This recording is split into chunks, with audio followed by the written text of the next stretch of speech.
आज हम पिछली कक्षा में जो प्रश्नाभ्यास कर रहे थे प्रश्नावली 10.2 का, उसके 2 प्रश्नों का अभ्यास किया था। एक और प्रश्न बच गया था। वहीं से कुछ प्रश्नों में से जो प्रश्न दिए हुए हैं देखिएगा अपने पुस्तक में। प्रश्नावली 10.2 पृष्ठ क्रमांक 264 का प्रश्न नंबर 6। प्रश्न नंबर 6 चक्रीय चतुर्भुज जो पर आधारित जो चक्रीय चतुर्भुज के जो प्रमेय हैं उस पर आधारित ये प्रश्न है। प्रश्न नंबर 6 ABCD प्रश्न लिखा है, देखिए पुस्तक में।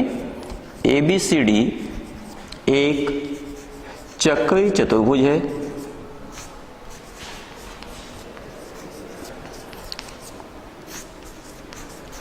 जिसके विकर्ण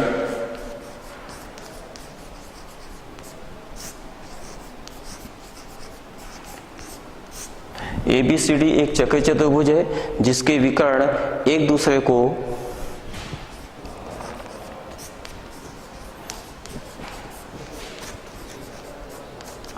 बिंदु P पर प्रतिच्छेद करते हैं।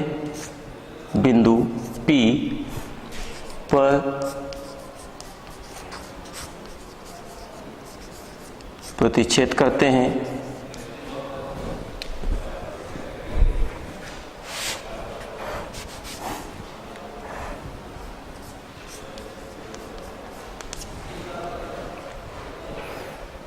यदि कोण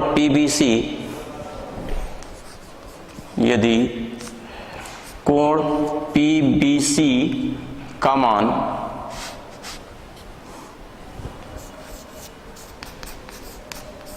अंश तथा कोण BAC का मान 30 अंश हो तो कोण BCD का मान ज्ञात कीजिए।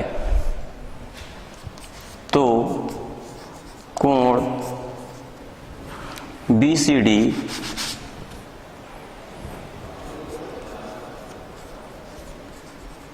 का मान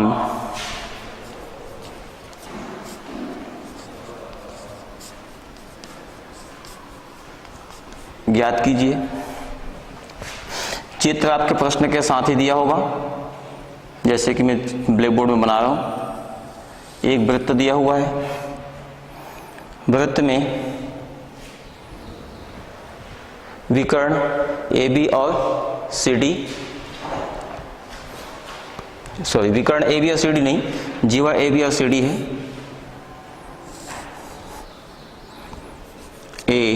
ABCD ABCD एक चक्रीय चतुर्भुज है। इस प्रकार से चक्रीय चतुर्भुज की परिभाषा आप जानते हैं। चतुर्भुज जिसके सभी विकर्ण जिसके सभी शीर्ष वृत्त पर स्थित होते हैं। तो ABCD चक्रीय चतुर्भुज है। CD विकर्ण BC विकर्ण, B से D BD विकर्ण, AC विकर्ण और दोनों विकर्णों का प्रतिच्छेद बिंदु P। प्रश्न में लिखा हुआ है विकर्ण एक दूसरे को बिंदु P पर प्रतिच्छेद करते हैं। प्रश्न में कोण PBC का मान PBC, इस कोण का मान 70 अंश। BAC इस कोण का मान 30 अंश दिया हुआ है। आपको ज्ञात करना है कोण BCD, इस पूरे कोण को ज्ञात करना है। BCD इस पूरे कोण का मान हमको ज्ञात करना है। देखिए हल करते समय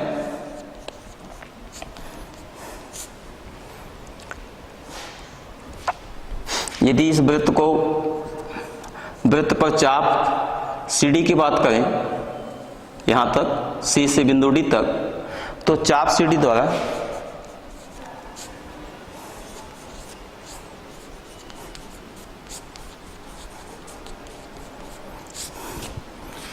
एकांतर खंड में बने 2 कोण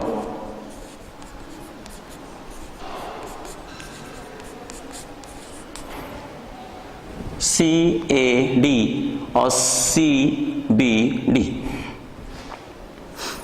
CAD और CBD दोनों समान होंगे, क्योंकि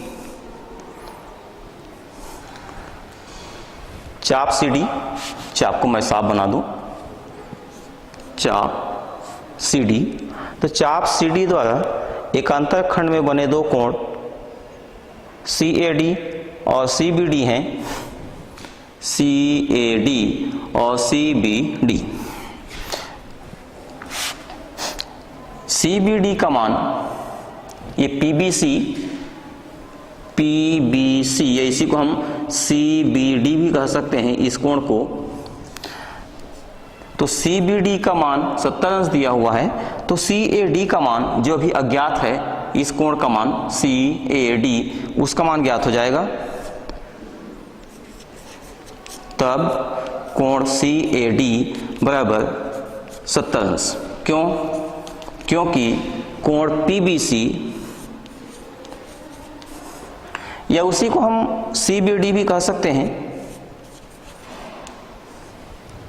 PBC, कोण PBC जो प्रश्न में लिखा है, PBC को CBD भी पढ़ा जा सकता है, तो PBC या CBD, इसका मान प्रश्न में दिया हुआ है 70 अंश।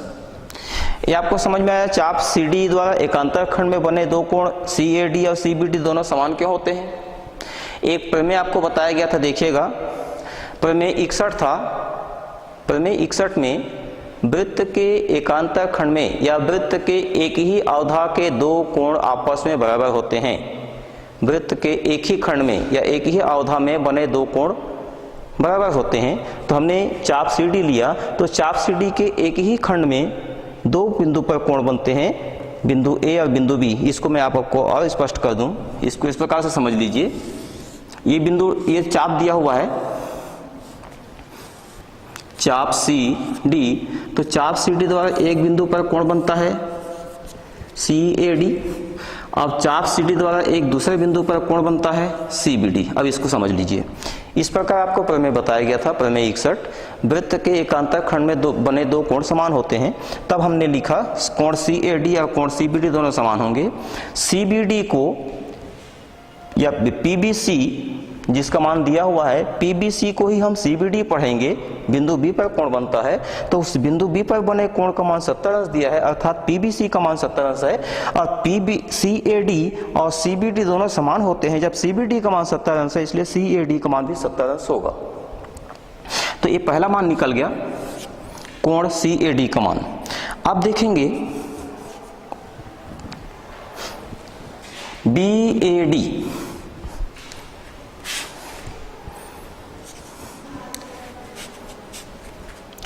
कोण BAD, इस पूरे कोण की बात हो रही है। तो BAD बराबर कोण BAC धन कोण CAD, ऐसा लिखा जा सकता है। देखिए, बिंदु A पर दो कोण बन रहे हैं, ध्यान से देखिए, BAD और ये C। BAC पहला कोण जो आपके प्रश्न में 30 अंश दिया हुआ है। CAD, इसका मान अभी हमने 70 अंश निकाला, देखिए CAD का मान 70 अंश। तो अब संपूर्ण कोण BAD, तो BAD को BAC प्लस CAD दोनों को जोड़कर निकाला जा सकता है। तो BAD का मान कोण BAC धन कोण CAD के बराबर होगा। BAC का मान आपके प्रश्न में लिखा है 30 अंश, CAD का मान हमने 70 अंश निकाला, तो ये दोनों का योगफल हो जाएगा 100 अंश।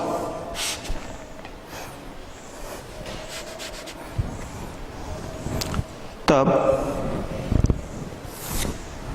कोण BAD बराबर 30 धन 70 100 अंश, ये दूसरा मान। अब प्रश्न में कहता है ABCD चक्र चतुर्भुज है। ABCD चक्र चतुर्भुज है। चक्र चतुर्भुज पर भी हमने एक प्रमेय पढ़ा था, चक्र चतुर्भुज के सम्मुख कोणों का योगफल 180 अंश होता है। तो चक्र चतुर्भुज में सम्मुख कोण कौन कौन सा लेंगे? BAD और बी सी डी ये आमने सामने के कोण है। थोड़ी देर के लिए इस चित्र को हम मिटा दें, इसको ऐसा समझ लीजिए, ये देखिए ये चक्रीय चतुर्भुज है और चक्रीय चतुर्भुज में कोण बी ए डी और कोण बी सी डी दोनों सम्मुख कोण है और चक्रीय चतुर्भुज के सम्मुख कोणों का योगफल 180 अंश होता है। तो हमें लिखना है, देखिए चक्रीय चतुर्भुज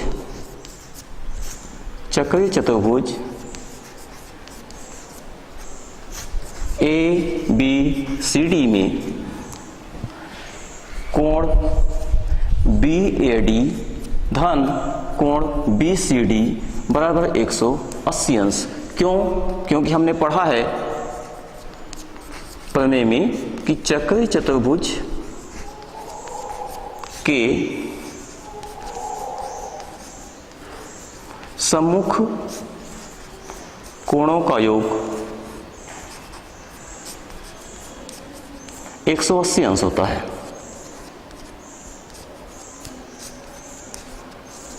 चक्रीय चतुर्भुज के सम्मुख कोणों का योग 180 अंश होता है। ये दोनों चक्रीय चतुर्भुज एबीसीडी के सम्मुख कोण है, अतः इनका योग 180 अंश होगा।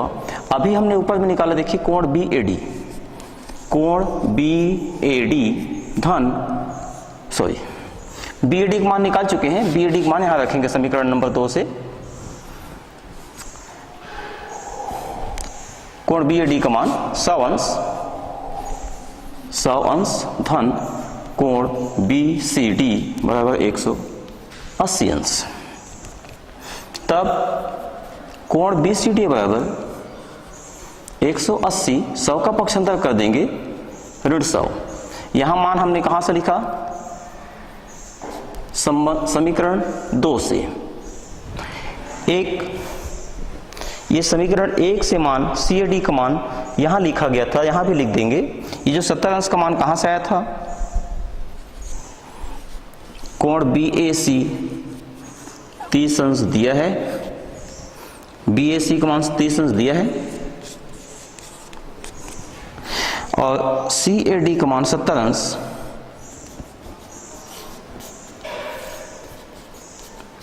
समीकरण 1 से। अब ये सी ए डी का मान समीकरण 1 से लिखा था। अब यहां पर देखिए समीकरण 2 से जो हम मान रख रहे हैं, समीकरण 2 से बी ए डी का मान 100 अंश लिखा, 100 का पक्षांतर किया तो कोण बी सी डी का मान 180 में 100 घटाने पर 180 में 100 घटाइए 80 अंश, 180 ऋण 100 बराबर 80 अंश। क्या ज्ञात करना था? देखिए प्रश्न में कोण बी सी डी ज्ञात करना था, ये हमें ज्ञात हो गया।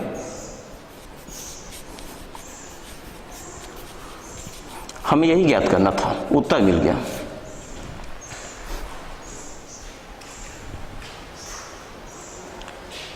प्रश्न में एबीसीडी चक्रीय चतुर्भुज लिखा है।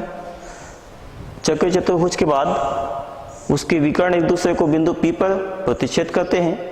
यदि दो कोण का मान दिया इसमें, यदि कोण PBC और कोण BAC, PBC का मान 70 अंश और कोण BAC का मान 30 अंश, 70 अंश यहाँ अंश है, ये भी अंश है। PBC 70 अंश और BAC 30 अंश हो तो कोण BCD ज्ञात कीजिए। तो BCD ज्ञात करने के लिए अभी चित्र को यथावत रखा हूं। देखिए BCD, इस कोण को ज्ञात करने के लिए हमें इस कोण की सहायता लेनी पड़ेगी। क्यों? क्योंकि ABCD चक्रीय चतुर्भुज है और चक्रीय चतुर्भुज में समूह कोणों का योगफल 180 अंश होता है। तो इस बिंदु A पर बने दो कोण, ध्यान से देखिए, अब बिंदु A पर बने दो कोण BAP या BAC, ये देखिए BAC, इसका मान दिया है प्रश्न में 30 अंश।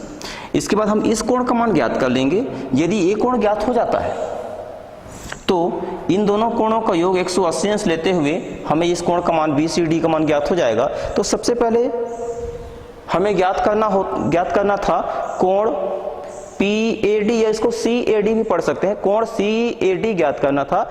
CAD ज्ञात करने के लिए मैं क्या किया, फिर से देखिए, चाप CD द्वारा एक अंतःखंड में बने दो कोण CAD और CBD हमने पढ़ा है कॉन्सेप्ट में प्रमेय में कि एकांतर खंड में बने दो कोण सदैव समान होते हैं। तो CAD और CBD एकांतर खंड में बने दो कोण हैं। CBD का मान, या उसी को हम PBC भी पढ़ते हैं, और PBC का मान अर्थात PBC का मान 70 है तो CBD का मान 70 होगा। CBD का मान 70 अंश, तो इसलिए CAD का मान भी 70 अंश होगा। ये कोण और ये कोण आपस में समान होते हैं। ये प्रश्न में आपको 70 दिया हुआ है। CAD का मान ज्ञात हो गया।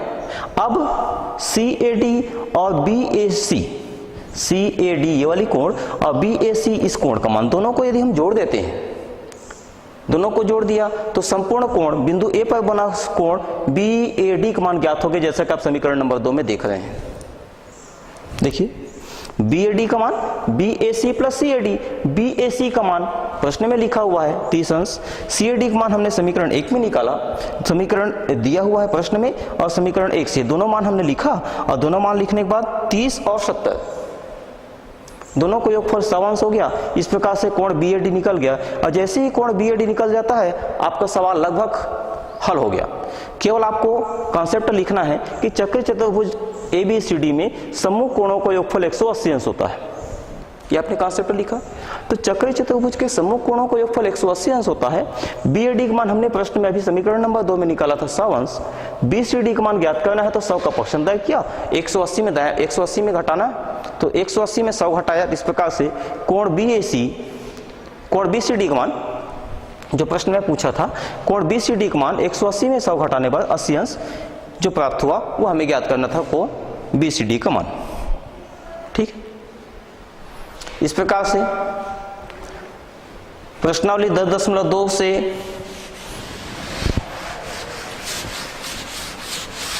कुछ प्रश्नों का अभ्यास करना था। प्रश्नों का अभ्यास खत्म हुआ, शेष प्रश्नों का अभ्यास आप कीजिएगा। परीक्षा की दृष्टि से जो महत्वपूर्ण प्रश्न है या इन प्रश्नों से संबंधित प्रश्न आते हैं वो मैंने आपको अभी अभ्यास करवाया। आप देखेंगे प्रश्नावली 10.2 के बाद एक और प्रमेय,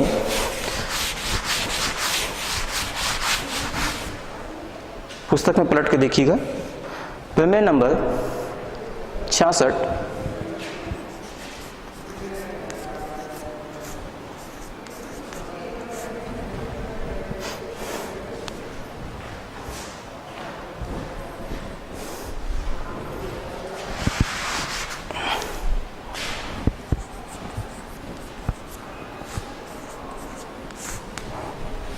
प्रमेय नंबर 66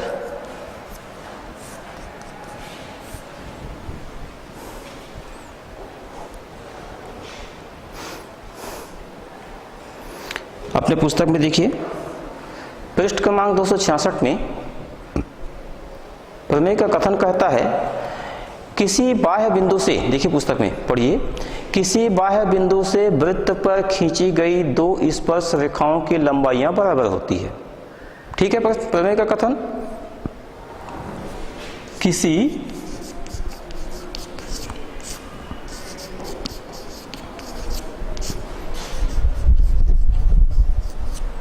बाह्य बिंदु से वृत्त पर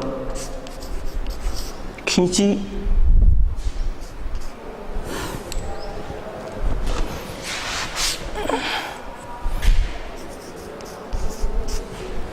गई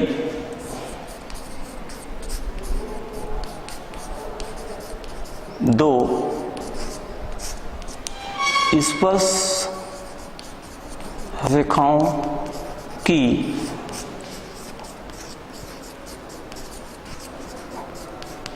लंबाइयां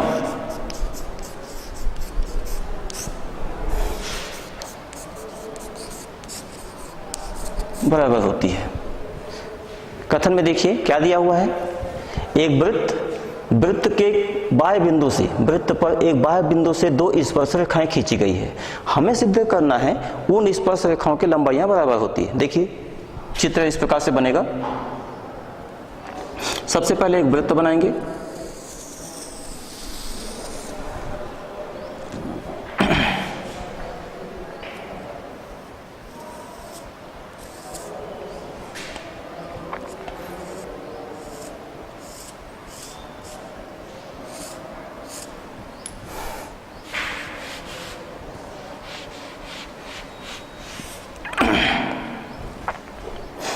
वृत्त सी जिसका केंद्र बिंदु O एक बाह्य बिंदु से, बाह्य बिंदु हम ले लेते हैं A, और A से खींची गई दो स्पर्श रेखा AP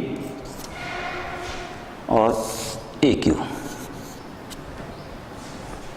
अब स्पर्श रेखा क्या होती है ये आपको बताना है, 2 मिनट लूंगा आपको। वृत्त के किसी एक बिंदु, वृत्त के इस परिधि को स्पर्श करके जाने वाली कोई रेखा, अर्थात वृत्त के किसी एक बिंदु से वृत्त गुजरने वाली, वृत्त को छूती हुई किसी एक बिंदु से गुजरने वाली रेखा उसकी स्पर्श रेखा कहलाती है। इस कंडीशन में देखिएगा, मोटा हो 2 लाइन हो गया। वृत्त की स्पर्श रेखा वह रेखा होती है जो वृत्त को किसी एक बिंदु पर छूता हुआ जाए। इसी प्रकार से यदि इस प्रकार से इसको कहेंगे तो ये वृत्त को 2 बिंदुओं पर देखिए, दोनों चित्र में पहला स्पर्श रेखा है जो वृत्त को केवल एक बिंदु पर स्पर्श करती है, और यह वृत्त की छेदक रेखा इसको कहेंगे जो वृत्त को काटती हुई जाती है, 2 बिंदु पर काटती है। इसको ऐसा भी कह सकते हैं, बिंदु P से खींचा गया PAB और बिंदु P से खींचा गया PT, ऐसा भी इसको कह सकते हैं, जो बिंदु T पर स्पर्श करती है या ये बिंदु A और बिंदु B पर स्पर्श करती है। फिर स्पर्श रेखा आपको समझ में आ गया। अब यहाँ पे इस पर आधारित हम प्रमेय देखेंगे आगे।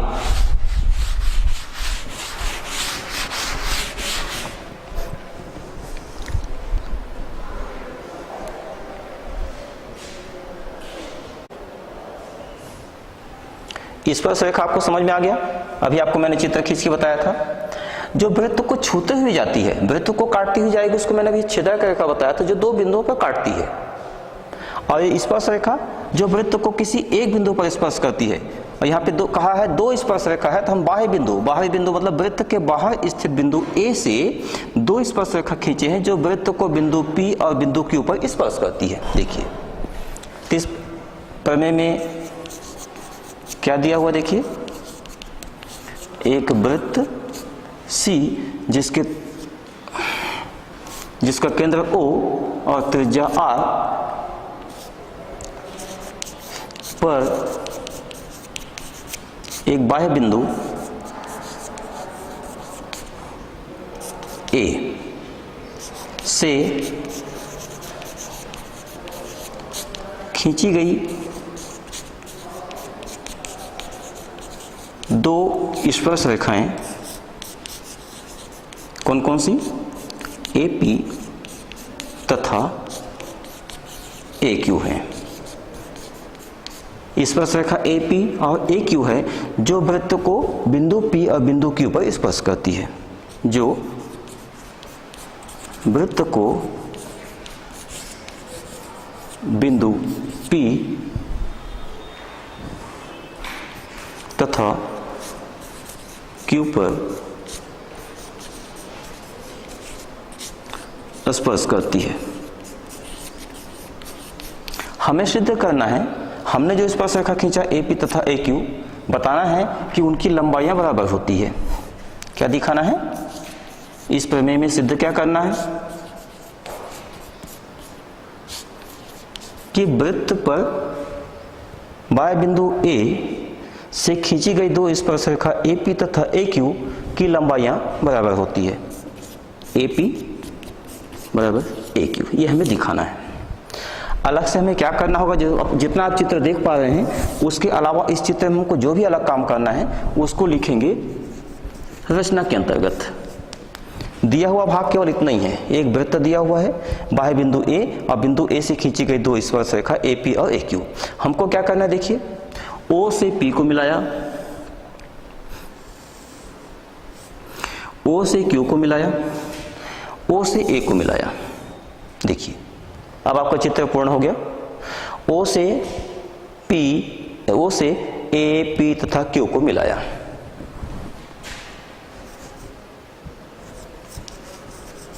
केंद्र O से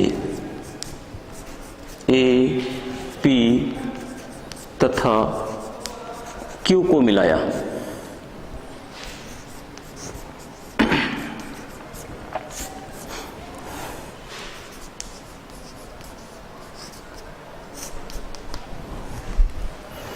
अब देखिए AP वृत्त की स्पर्श रेखा है और जैसे हम O से बिंदु P को मिलाते हैं तो OP वृत्त की त्रिज्या कहलाती है। OP वृत्त की त्रिज्या है। अब पुस्तक में देखिएगा एक प्रमेय दिया हुआ है, वृत्त की त्रिज्या स्पर्श बिंदु से होकर जाती हुई है, वृत्त की स्पर्श रेखा स्पर्श बिंदु से होकर जाने वाले त्रिज्या पर लंब होती है। आपका प्रमेय में दिया हुआ है, देखिए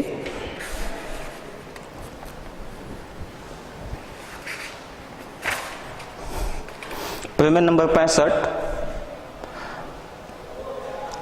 प्रमेय नंबर 65 का कथन है, वृत्त की स्पर्श रेखा इस प्रकार से देखिएगा,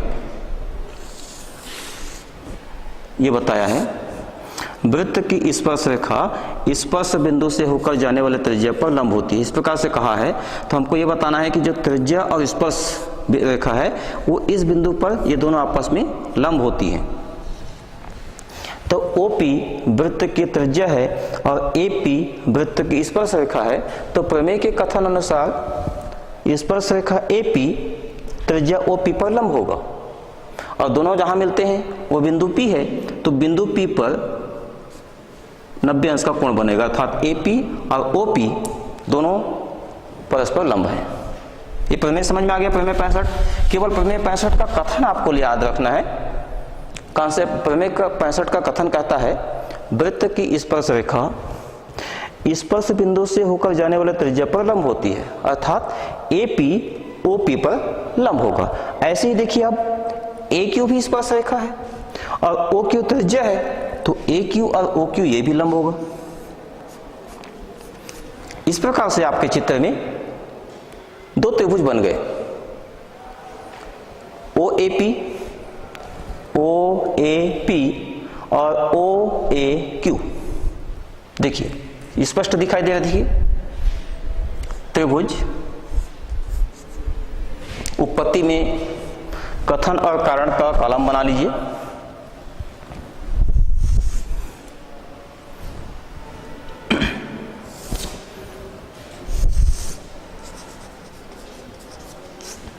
यहां लिखेंगे कथन,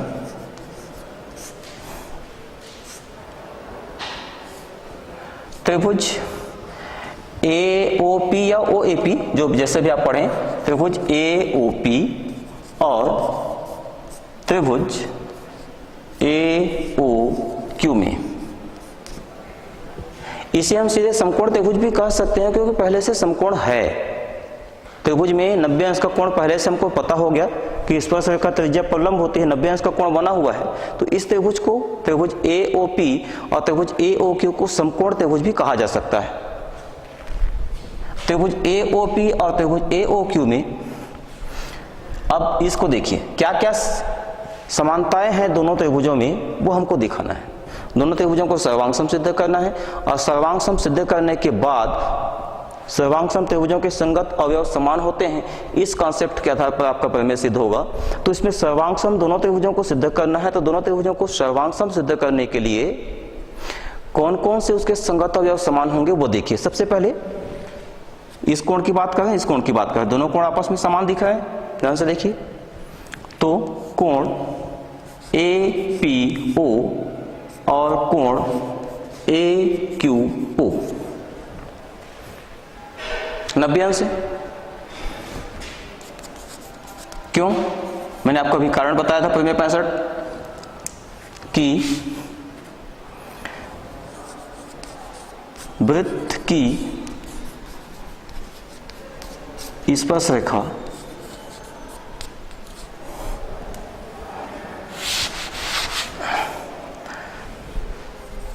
वृत्त की स्पर्श रेखा स्पर्श बिंदु से होकर जाने वाले त्रिज्या पर लंब होती है। स्पर्श बिंदु से होकर जाने वाली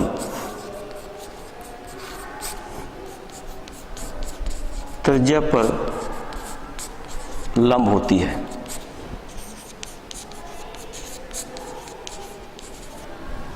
प्रमेय को सिद्ध करते समय यह प्रयास कीजिएगा कि उसके पहले के किसी प्रमेय के कथन का आप सहारा लेते हैं या उस प्रमेय के कथन के आधार पर इस प्रमेय को सिद्ध करते हैं, तो पिछला प्रमेय का कथन क्या है, उसका कॉन्सेप्ट क्या है, वो उस कथन को आप पूरा लिखने का प्रयास कीजिए यदि आपसे हो सके तो। जैसे कि मैंने लिखा कोण APO और कोण AQO 90 अंश क्यों है, तो मैंने इसको पहले भी आपको बताया था कि किसी वृत्त की स्पर्श रेखा स्पर्श बिंदु से होकर जाने वाले त्रिज्या पर लंब होती है, इसलिए दोनों कोण 90 अंश के हैं। फिर से देखिए भुजा भुजा OA भुजा OA AOP में भी है, OA भुजा AOQ में भी विद्यमान है, तो इसको लिखेंगे ये दोनों उभयनिष्ठ भुजा है दोनों त्रिभुजों में।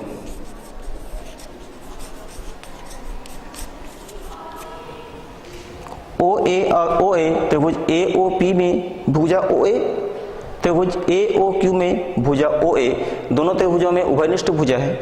उसके अलावा OP और OQ क्यों समान है, ध्यान से देखिए OP और OQ, OP को मैंने लिखा वृत्त की त्रिज्या है तो OQ भी वृत्त की त्रिज्या होगी। O से P तक वृत्त की त्रिज्या है तो O से Q तक भी त्रिज्या कहलाएगी। तो OP और OQ दोनों त्रिज्याएं हैं तो वृत्त के दोनों त्रिज्याएं समान होती है, तो इसको लिखेंगे OP बराबर OQ बराबर R। क्यों? क्योंकि एक ही वृत्त की दो त्रिज्याएं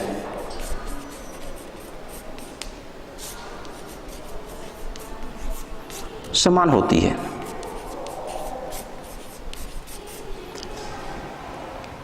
अब देखिए एक त्रिभुज के 3 अवयव दूसरे त्रिभुज के संगत अवयव के समान है। दो त्रिभुजों को सर्वांग सम सिद्ध करने के लिए 3 अवयव समान होना चाहिए। तो हमने दिखाया त्रिभुज AOP और त्रिभुज AOQ में दोनों त्रिभुजों के संगत अवयव कौन कौन से संगत अवयव समान हैं। तो पहले त्रिभुज के 3 अवयव दूसरे त्रिभुजों के संगत अवयव के समान हैं। अब इसमें सर्वांग समता की कौन से कंडीशन लगती है उसमें ध्यान से देखिए। तो सर्वांग समता में त्रिभुज AOP और त्रिभुज AOQ सर्वांग सम हुए। कौन से सर्वांग समता, ध्यान से देखिएगा यहाँ पे, इसको हमने कहा था समकोण 90 अंश का बना है, ये हो गया समकोण। जब ये समकोण त्रिभुज बनता है तो समकोण के सम्मुख भुजा, समकोण जहां बना है समकोण के सामने वाली भुजा कर्ण कहलाएगी। इस समकोण के सामने वाली भुजा ये भी कर्ण कहलाएगी। तो दोनों त्रिभुजों में OA और O क्या कर्ण हो गया। तो पहला संबंध समकोण, दूसरा संबंध कर्ण, और उस समकोण कर्ण के अलावा एक और भुजा है OP और OQ। तो इसको इस प्रकार से कह सकते हैं समकोण कर्ण भुजा सर्वांग समता। समकोण कर्ण भुजा AOP और AOQ दोनों सर्वांग सम क्यों हुए? कौन से सर्वांग समता लगा? AOP और त्रिभुज AOQ, इसमें लगा समकोण कर्ण भुजा सर्वांग समता।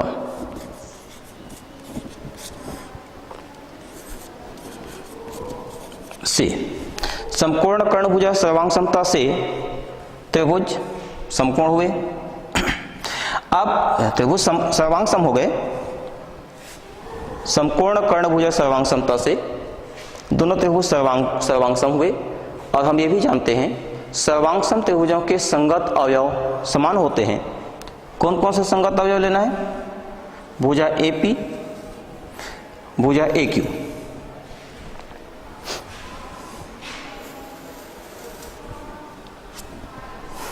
थोड़ा सोचिए,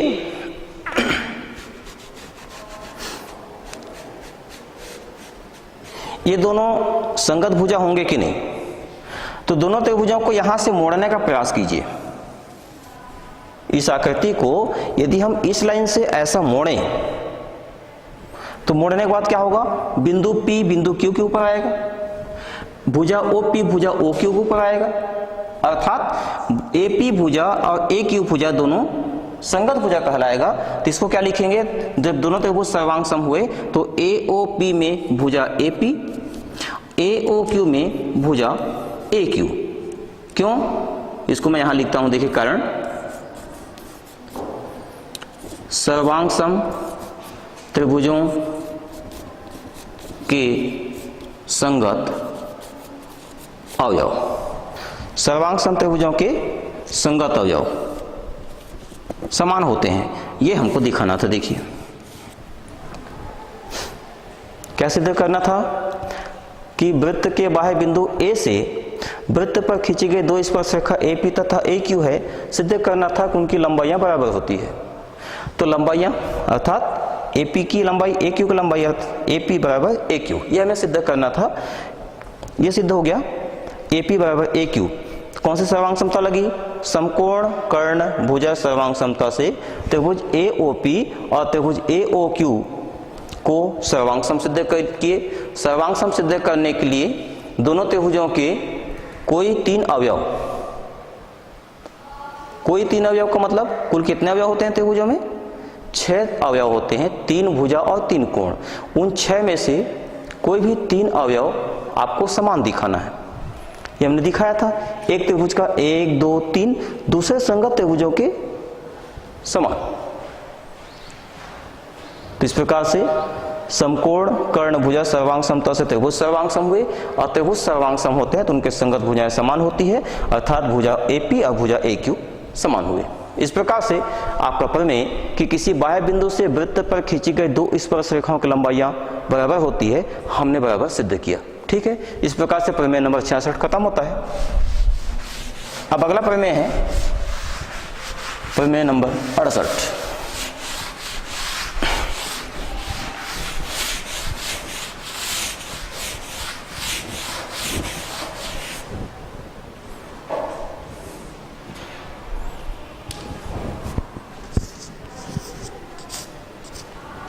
प्रमेय 68 का कथन देखिए।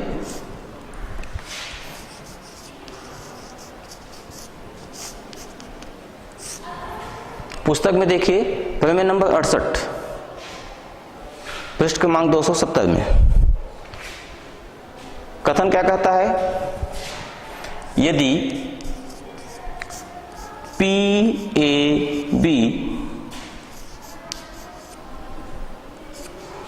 वृत्त की छेदक रेखा है,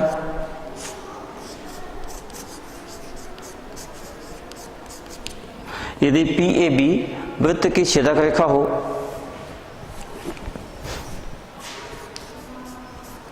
जो वृत्त को A तथा B पर छेदक मतलब प्रतिच्छेद करती है,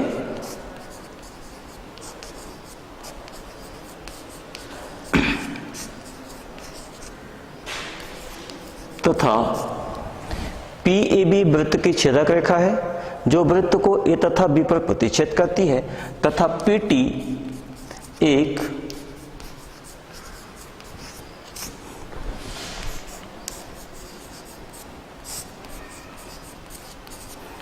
स्पर्श रेखाखंड है,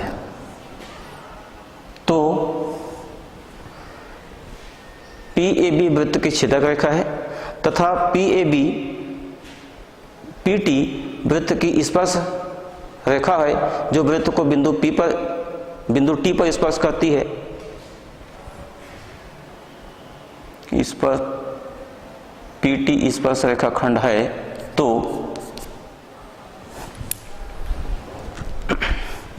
कथन में देखिए रेखाखंड हो, ऐसा होना चाहिए, रेखाखंड हो तो सिद्ध कीजिए PA इंटू PB बराबर PT का वर्ग। ये हमें सिद्ध करना है। देखिए पुस्तक में चित्र दिया हुआ है, चित्र बनाने का प्रयास करेंगे। देखिए पीएबी वृत्त की, सबसे पहले वृत्त कहता है तो वृत्त बना लीजिए।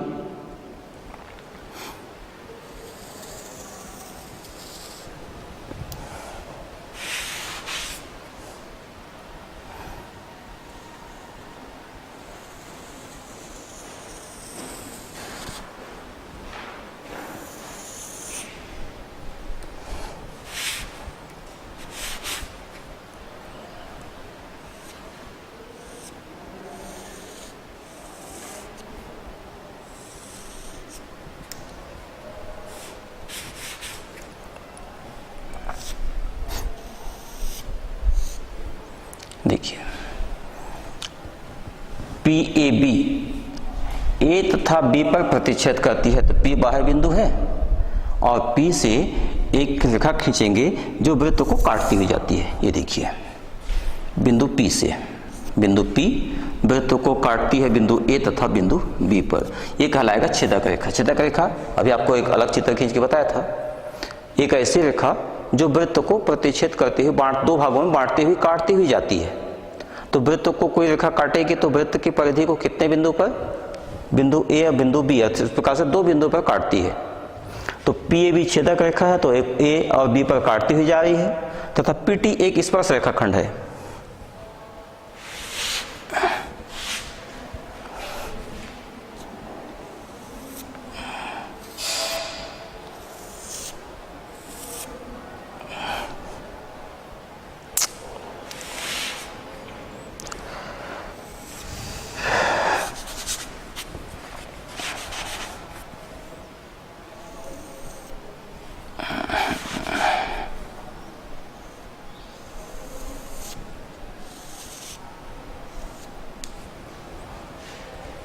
पीटी पी से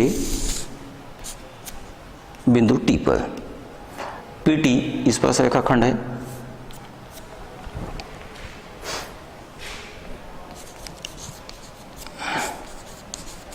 क्या दिया है, जो कथन में जैसा लिखा है, पीएबी छेदक रेखा है जो वृत्त को ए तथा बी पर काटती है, पीटी एक स्पर्श रेखाखंड के पूरा दिया हुआ है। वृत्त सी O R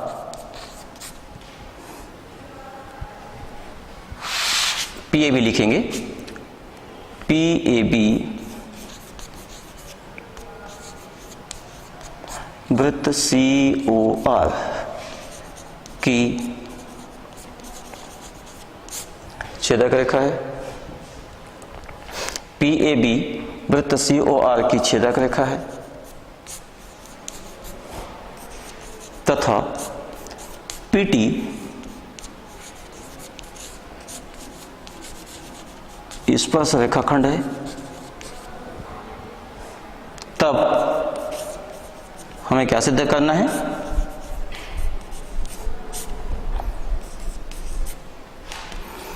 P A into P B बराबर पी टी का वर्ग।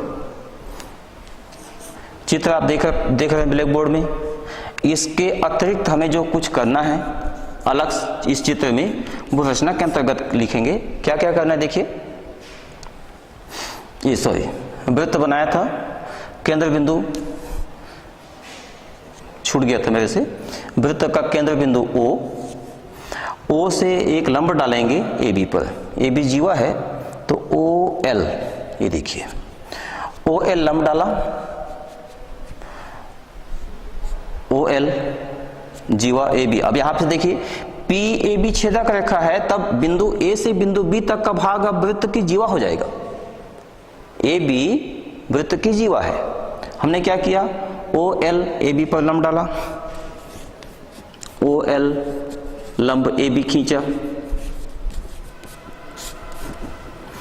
ओ से ए को मिलाएंगे,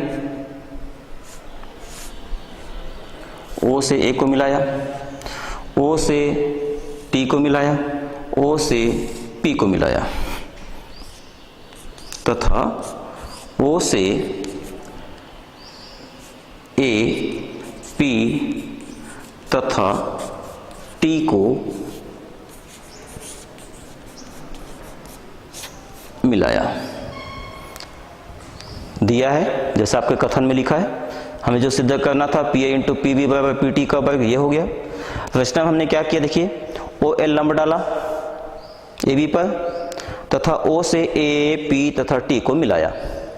अब प्रमेय में जो सबसे महत्वपूर्ण स्टेप होता है उपपत्ति, वो उपपत्ति आपको अगले कांडखंड में बताएंगे।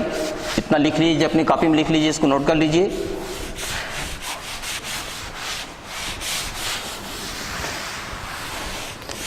इसका अभ्यास करके आइएगा